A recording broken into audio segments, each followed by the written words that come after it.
4 নৱেম্বৰ 2022 তাৰিখ শুক্ৰবাৰ দিনাখন অসম চাহ মজদুৰ সংঘ টংলা কাৰ্যালয়ত অসম উড়িয়া যুৱ ছাত্ৰ পৰিষদ কেন্দ্ৰীয় আৰু জিলা সমিতিৰ নেতৃত্বত অসম উড়িয়া যুৱ ছাত্ৰ পৰিষদ টংলা নগৰ সমিতি নিৰ্মাণ কৰাৰ উদ্দেশ্যে এখন জৰুৰী সভা অনুষ্ঠিত কৰা হয়।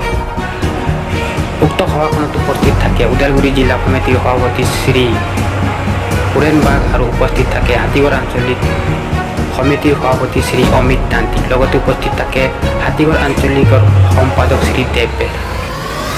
নৱগঠিত টংলা নগৰ সমিতিৰ সভাপতি হিচাপে শ্ৰী সুমিত নায়ক আৰু সম্পাদক হিচাপে শ্ৰী আকাশ বাবুক দায়িত্ব অৰ্পণ কৰা হয়। সমিতিৰ মুখ্য উদ্দেশ্য এয়ে যে টংলা চহৰৰ অন্তৰ্গত যিমান কেইটা উড়িয়া ছাত্ৰ ছাত্ৰী আছে সিহঁতৰ ওচৰত সন্মুখীন হোৱা সমস্যাসমূহ সমাধান কৰা,